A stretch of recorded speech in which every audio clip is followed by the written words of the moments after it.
আসসালামু আলাইকুম। আপডেট বাংলা সংবাদে আপনাকে স্বাগত। শুরুতেই শিরোনাম, পরে বিস্তারিত। কোটা আন্দোলন এখন বাংলার মানুষের আন্দোলনে পরিণত হয়েছে। এদিকে খুলনায় আন্দোলনকারীদের সঙ্গে পুলিশের দফায় দফায় সংঘর্ষ। এছাড়া পরিবর্তন না এনে মানুষ পিছু হটবে না বলল মুস্তফা সরোয়ার ফারুকী। আরও থাকছে, সরকারের 2 মন্ত্রীকে ক্ষমা চাওয়ার আহ্বান যশোরের এমপি আজিজের। অন্যদিকে রাজধানীর বিভিন্ন স্থানে বিক্ষোভ, প্রতিবাদ, বিচার দাবি।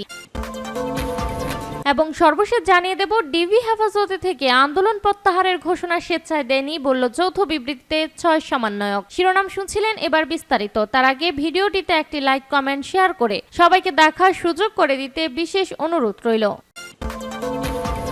কোটা আন্দোলন এখন বাংলার মানুষের আন্দোলনে পরিণত হয়েছে। বাংলাদেশে উদীচী শিল্প গোষ্ঠীর সভাপতি অধ্যাপক বদিউর রহমান বলেছে, সরকারি চাকরিতে কোটা সংস্কার আন্দোলন এখন বাংলার মানুষের আন্দোলনে পরিণত হয়েছে। তিনি বলেন, ছাত্রদের আন্দোলন এখন সাধারণ মানুষের আন্দোলনে পরিণত হয়েছে। দলমত নির্বিশেষে বাংলার মানুষ তাদের অধিকার আদায়ে রাস্তায় নেমেছে। শুক্রবার রাজধানীর জাতীয় প্রেস ক্লাবের সামনে কোটা সংস্কার আন্দোলনে ছাত্র হত্যার প্রতিবাদে উদীচে আয়োজিত সাংস্কৃতিক সমাবেশে কথা বলেন তিনি। অধ্যাপক বদিউর রহমান বলেন, আমরা আমাদের সন্তানদের হারিয়েছি, বন্ধুদের হারিয়েছি। ছিল ছাত্রদের কোটা আন্দোলন, কিন্তু এখন তা বাংলার মানুষের আন্দোলনে পরিণত হয়েছে। যা কিছু ঘটেছে তার দায় সরকার এড়াতে পারে না। উদীচী শিল্প গোষ্ঠীর সহসভাপতি জামশেদ আনোয়ার তপন বলেন, যারা যৌক্তিক কোটা আন্দোলনের সঙ্গে ছিল, সরকার তাদের বিভিন্ন তকমা দিয়েছে, অথচ কোটি কোটি টাকা লুট, হত্যা, গুম করা হচ্ছে সরকারের অধীনে। তাদের বিচার নেই। আমরা অনতিবিলম্বে এই স্বৈরাচারী সরকারের পতন চাই। প্রতিটি জায়গায় নিরস্ত্র ছাত্রদের উপর যেভাবে নির্বিচারে হত্যাযজ্ঞ চালিয়েছে, আমরা তার তীব্র নিন্দা ও প্রতিবাদ জানাচ্ছি। সমাবেশে বক্তারা বলেন, সরকার স্বাধীনতাকে হরণ করে, গণতন্ত্রকে হরণ করে স্বৈরাচারী ব্যবস্থা কায়েম করেছে। মানুষ সেখান থেকে মুক্তি চায়। এ সময় উদীচী শিল্পী গোষ্ঠীর সহ অন্যান্য সাংস্কৃতিক কর্মীরা সমবেত হয়ে গান, কবিতা ও স্লোগানের মাধ্যমে প্রতিবাদ জানান। খুলনায় আন্দোলনকারীদের সঙ্গে পুলিশের দফায় দফায় সংঘর্ষ।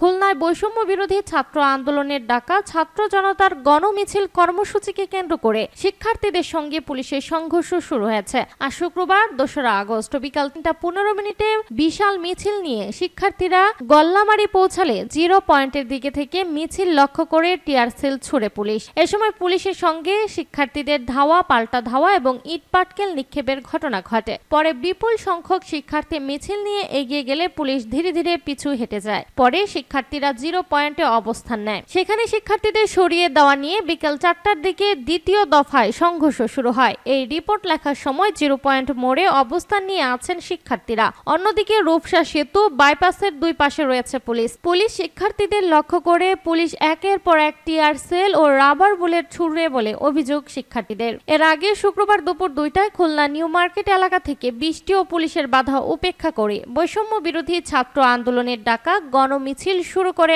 আন্দোলনকারীরা। মিছিলটি শান্তিপূর্ণভাবে গল্লামারি মোড়ে পৌঁছায়। এরপরই পুলিশের টিয়ার সেল নিক্ষেপের ঘটনা ঘটে। এ সময় ধাওয়া, পাল্টা ধাওয়া ঘটে। সংঘর্ষের ফলে বন্ধ রয়েছে ওই এলাকার আশপাশের সব দোকানপাট এবং গাড়ি চলাচল। এ সময় স্লোগানে উত্তাল হয়ে উঠে চারপাশ। স্লোগানগুলোর মধ্যে ছিল, তোমার কোটা তুমি নাও, আমার ভাইকে ফিরিয়ে দাও, আমার ভাই মরল কেন, প্রশাসন জবাব চাই। সংঘর্ষ চলাকালে টিয়ার সেল ও রাবার বুলেটে 5-7 জন শিক্ষার্থী আহত হয়েছে বলে দাবি আন্দোলনকারী শিক্ষার্থীদের। তবে এই বিষয়ে তাৎক্ষণিক পুলিশের কোনো বক্তব্য পাওয়া যায়নি। আন্দোলনকারীরা জানান, বৈষম্য বিরোধী ছাত্র আন্দোলনের ডাকা দুয়া ও ছাত্র জনতার গণমিছিল কর্মসূচিতে পুলিশ বিভিন্ন এলাকায় শিক্ষার্থীদের বাধা দিচ্ছে। আমরা শান্তিপূর্ণ কর্মসূচি পালন করতে চাই, পুলিশ আমাদের কর্মসূচি পালন করতে দিচ্ছে না। টিয়ার সেল ও রাবার বুলেট ক্ষেপ করা হয়েছে, এতে অনেকেই আহত হয়েছে। এভাবে শিক্ষার্থীদের আন্দোলন দমানো যাবে না। পরিবর্তন না এনে মানুষ পিছু হটবে না বলল মুস্তফা সরোয়ার ফারুক। এটা আজকের বাংলাদেশ। মানুষের প্রতিরোধের চেয়ে সুন্দর আর কিছু নেই। শিক্ষার্থীরা স্পষ্টভাবে 9 দফা দাবি জানিয়ে আপনার অবস্থান পরিবর্তন করার জন্য সময় দিয়েছিল।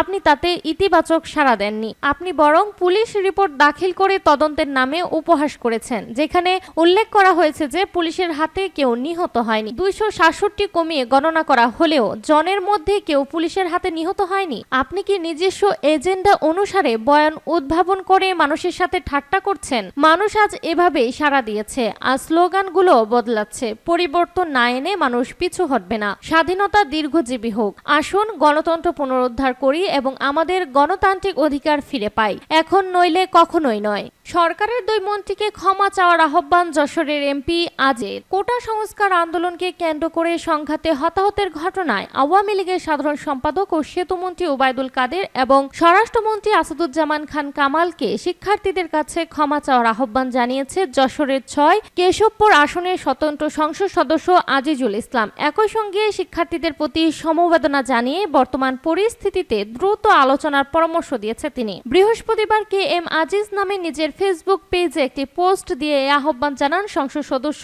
KM আজিজ। সাধারণ শিক্ষার্থীদের মনের কষ্ট দূর করতে এই মুহূর্তে করণীয় কি শিরোনামে শীর্ষ পোস্ট দেন আজিজুল ইসলাম, কেশবপুর উপজেলা ছাত্রলীগের সাবেক নেতা। দ্বাদশ জাতীয় সংসদ নির্বাচনে যশোর 6 আসনে জেলা আওয়ামী লীগের সাধারণ সম্পাদক সাবেক এমপি শহীন চাকলাদারের পরাজিত করে তিনি বিপুল ভোটে সংসদ সদস্য নির্বাচিত হন। ফেসবুক পোস্টে সংসদ সদস্য আজিজুল ইসলাম বলেন, যেভাবে চলছে তাতে পরিস্থিতি স্বাভাবিক হতে অনেক সময় লেগে যাওয়ার কথা। সাধারণ শিক্ষার্থীদের গ্রেপ্তার কোনো সলিউশন হতে পারে না। আমি মনে করি যেসব শিক্ষার্থীর কোনো রাজনৈতিক পরিচয় নাই তাদের গ্রেপ্তার করাটা অযৌক্তিক। পরিস্থিতি স্বাভাবিক করতে চাইলে সাধারণ শিক্ষার্থীদের ধরপাকড় করাটা মোটেও সুখকর হবে না। এই মুহূর্তে সরকারের উচিত যেসব সাধারণ শিক্ষার্থী গ্রেপ্তার হয়েছে তাদের নিঃশর্তভাবে মুক্তি দিয়ে বিশ্ববিদ্যালয়গুলো, ভিসি, শিক্ষামন্ত্রী, আইনমন্ত্রী, অভিভাবক, আন্দোলনকারীদের সমন্বয়ক ও জাতীয় অধ্যাপকদের নিয়ে শিক্ষাঙ্গনে শিক্ষার পরিস্থিতি ফেরাতে একটা সর্বজনীয় ডায়লগের ব্যবস্থা করা।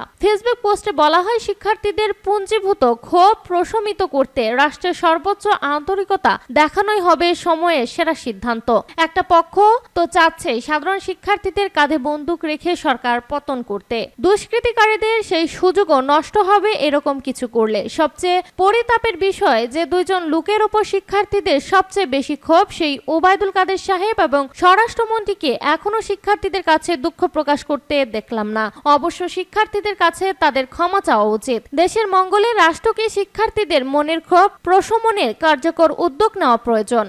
রাজধানীর বিভিন্ন স্থানে বিক্ষোভ, প্রতিবাদ, বিচার দাবি। রাজধানীর একাধিক স্থানে আজ শুক্রবার সকাল থেকে শিক্ষার্থী, পেশাজীবী, শিল্পী, চিকিৎসকেরা বিক্ষোভ ও প্রতিবাদ কর্মসূচিতে অংশ নিয়েছেন। বৃষ্টি উপেক্ষা করে তারা গণমিছিল সহ বিভিন্ন প্রতিবাদ কর্মসূচি পালন করছেন।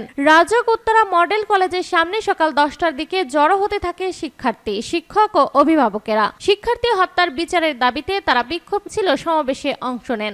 স্লোগানে উত্তাল হয়ে ওঠে চারপাশ। বিক্ষোভে অংশ নেওয়া HSC পরীক্ষার্থী সাজ্জাদুর রহমান বলেন, কি দোষ ছিল আমার ভাই মুগ্ধের, কি দোষ ছিল ওই শিশু মেয়েটির যে বারান্দায় দাঁড়িয়েছিল? কি বা দোষে এতগুলো নিরীহ মানুষ মরল? কেন নির্মমভাবে তাদের হত্যা করা হলো? আমরা প্রতিটি হত্যার বিচার চাই। শিক্ষার্থীদের সঙ্গে সমাবেশে অংশ নেন কলেজের অনেক শিক্ষক ও অভিভাবক। তারাও অনেকে শিক্ষার্থীর সঙ্গে বিচারের দাবিতে স্লোগান দেন। ফারজানা সুলতানের নামে একজন অভিভাবক বলেন, আমার মেয়ে কলেজে পড়ে, এখন বাসা থেকে বের হলেই আর মনে শান্তি পাই না, সারাক্ষণ আতঙ্কে থাকি। আমি এই ধরনের অন্যায়ের বিচার চাই। তাই বৃষ্টি উপেক্ষা করে মেয়ের সঙ্গে কর্মসূচিতে এসেছে। বৈষম্য বিরোধী ছাত্র আন্দোলনের ডাকা গণমিছিল কর্মসূচির অংশ হিসেবে আজ শুক্রবার জুমার নামাজের পর রাজধানীর সায়েন্স ল্যাব মোড় অবরোধ করেন একদল তরুণ যুবক। কয়েক ঘন্টা অবরোধের পর তারা বিকেল 4টার পর মিছিল নিয়ে শাহবাগে যান। বিকেল 4:30টায় শাহবাগ মোড় অবরোধ করেন শিক্ষার্থীরা। কাছাকাছি সময় ঢাকার ইসিবি চত্বরে সমাবেত হয়ে বিক্ষোভ করেছে কয়েকশো শিক্ষার্থীদের এইসব অবস্থান থেকে কোটা সংস্কার আন্দোলন ঘিরে যেসব হত্যাকাণ্ড ঘটেছে সেগুলোর বিচার দাবিতে নানা স্লোগান দেওয়া হচ্ছে। আটক শিক্ষক শিক্ষার্থীদের মুক্তির দাবি করেও স্লোগান দিচ্ছে তারা। ডিবি হেফাজতে থেকে আন্দোলন প্রত্যাহারের ঘোষণা স্বেচ্ছায় দেয়নি, বলল যৌথ বিবৃতিতে 6 সমন্বয়ক। বৈষম্য বিরোধী ছাত্র আন্দোলনের 6 সমন্বয়ক বলেছে, ঢাকা মহানগর পুলিশের গোয়েন্দা বিভাগের ডিবি হেফাজতে থাকাকালে গত 28 জুলাই রাতে এক ভিডিও বার্তায় আন্দোলন প্রত্যাহারের যে ঘোষণা তারা দিয়েছিলেন তা স্বেচ্ছায় দেয়নি। আর শুক্রবার এক যৌথ বিবৃতিতে 6 সমন্বয়ক এই কথাগুলো বলেছেন। বেলা 11:22 বৈষম্য বিরোধী ছাত্র আন্দোলনের সমন্বয়ক নাহিদ ইসলাম, সারজিদ আলম, হাসানাত আব্দুল্লাহ, আসিফ মাহমুদ, আবু বাকের মজুমদার ও নুসরাত তাবাসসুম গণমাধ্যমে এই বিবৃতি পাঠান। মিনিট 10 পর যোগাযোগ করা হলে সারজিদ আলম ও আবু বাকের বিবৃতি দেওয়ার বিষয়টি প্রথম আলোকে নিশ্চিত করেছে। গতকাল বৃহস্পতিবার বেলা 1:30টার দিকে ডিবির হেফাজত থেকে 6 সমন্বয়ককে ছেড়ে দেওয়া হয়। তাদের ডিবি কার্যালয় থেকে কালো রঙের দুটি গাড়িতে করে বাসায় পৌঁছে দেওয়া হয়। পরিবারের কাছে ফেরার পর আজ তারা যৌথ বিবৃতি দিলেন। এ সময় তারা বলেন, ছাত্র নাগরিক হত্যার বিচার ও আটক নিরপরাধ ব্যক্তিদের মুক্তির দাবিতে আন্দোলনের কর্মসূচি অব্যাহত থাকবে।